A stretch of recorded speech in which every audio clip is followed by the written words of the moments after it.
This week, I want to talk about something that many of us are experiencing, and that's a spiritual awakening.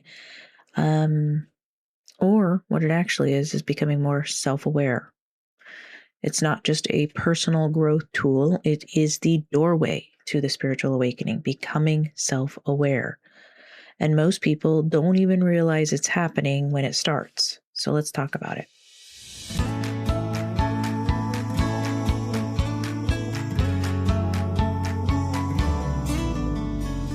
Hi, friend. This is Candy, your deconstructing hypnotherapist. So if you don't know that word deconstructing, it really just means taking the things you've been taught and really evaluating them, whether you believe them, whether you don't, if they're useful, if they're not, if they're true or they're false. So that's all deconstructing is.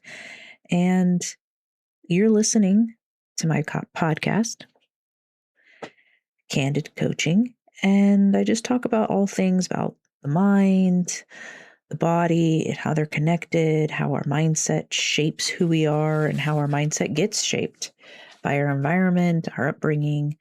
And I'm just a lifelong learner helping you reprogram your mind, calm your nervous system.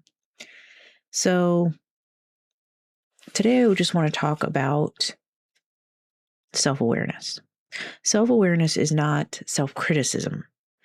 It's just basically beginning to observe how your body feels or how it reacts in different situations. You're paying attention without judgment. So it's just observation without attacking, without diagnosing or judging or any of that. You're just noticing. And this is where spirituality becomes embodied. It's not theoretical up in your head. You're not discussing ideas. You're actually living it. Also remember, none of this is medical advice. It's just me sharing my thoughts. So maybe you start noticing your reactions to something while they're happening. You kind of notice your heart rate speeds up.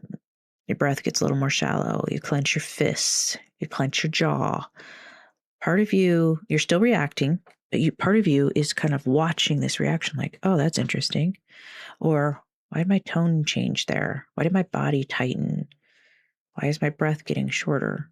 You start to notice there's a separation between the observer and what's being observed. All of a sudden, you're kind of noticing that you, the truest you, is observing these actions taking part in your body, that you are not your reaction. You are not the thoughts, but you are observing this stuff. So this awareness creates that space, this space between what's happening and the awareness of it. And that's where now all of a sudden you can pause and you can choose differently if you want to. It's the very first crack in that autopilot living that our subconscious tends to do. We tend to just let our subconscious run the show. And that's why our lives sometimes don't turn out.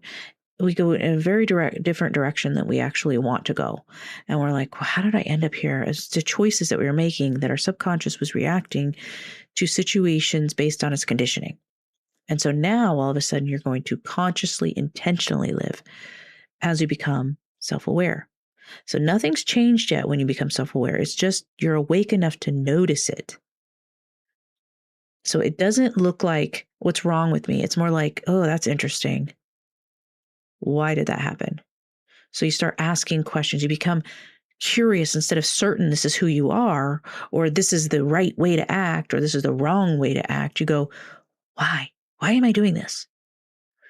So instead of demanding better behavior, you just start asking better questions. Curiosity begins to calm your nervous system. All of a sudden, there's not this wrong and right, good and bad. Instead, there's like, why?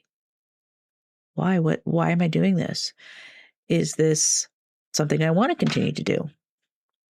Because shame, what we're used to, just kind of shuts us down. We're trying to protect, our nervous system's trying to protect us. So it tries to keep you, the shame kind of keeps you in check. And, It's an easy way to control people if you can use shame and fear. So it's revolutionary. It is definitely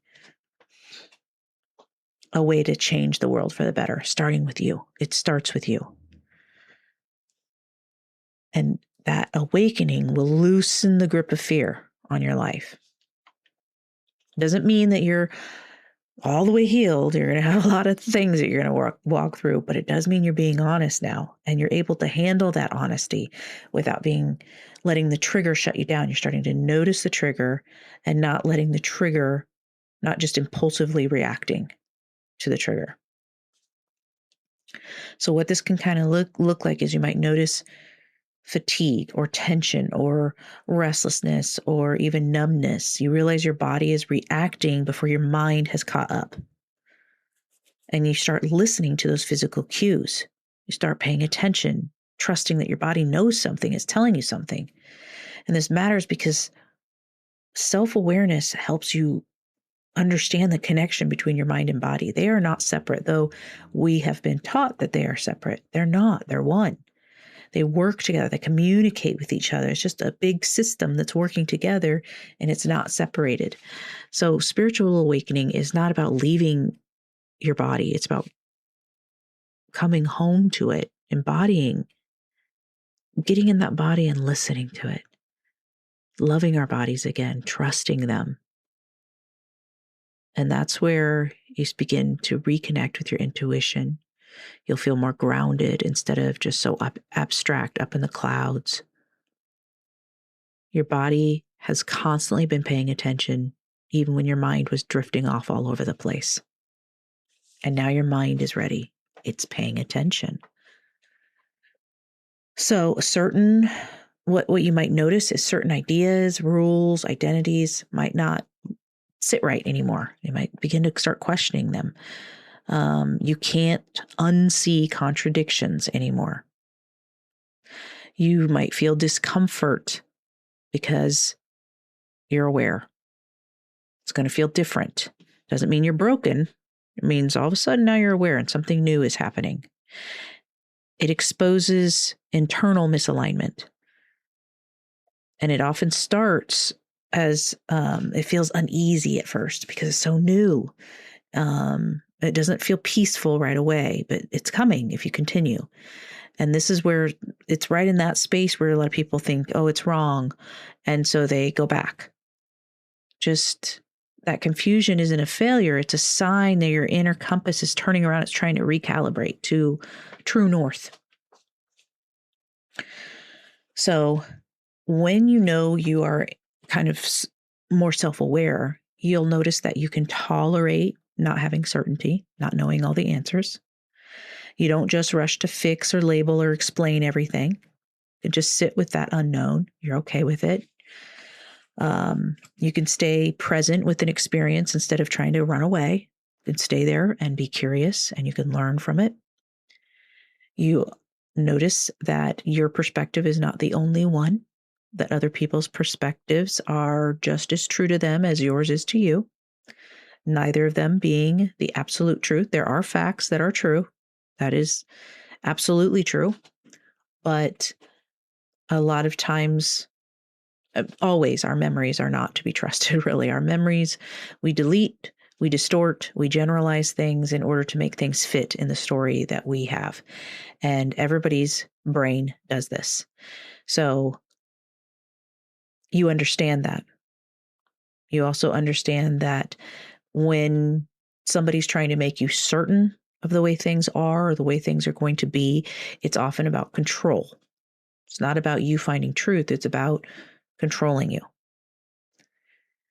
And awareness kind of teaches you to trust through observation, watching, listening to yourself, paying attention. It's a major nervous system upgrade. So awakening is not going to give you all the answers, but it's going to give you the capacity to begin to search for what the answers are for you. This process, I want you to understand, is very slow. You are going to misinterpret it yourself sometimes. That's okay. You're learning. You're going to have a beginner's mind with this, and you're going to be okay. and non-judgmental towards yourself. You will fall back into autopilot sometimes, but you will recognize it too eventually, and you'll get faster and faster at recognizing this. None of this means you're failing. This is part of the journey. And it's not about getting it right. It's just about staying present as often as you remember. So just a little practice you can do is just once a day, ask yourself, just pause, ask yourself, what am I feeling in my body right now? What story am I telling about it? And then don't change it or anything. Just notice it. That's all you have to do. And if you don't think you can remember to do this, what I did when I was starting this is I set a reminder on my phone. Actually, I set several when I just picked odd times, and I still have one on my phone years later. Every day at 1:11, I have a alarm on my phone that says live intentionally. And that just reminds me to be in the present moment, because I still slip out of it, to be present and to kind of check in. So remember, transformation isn't about perfection. It's about awareness, curiosity, and practice with a dash of courage. Real change starts with one small step, and you don't have to take it alone.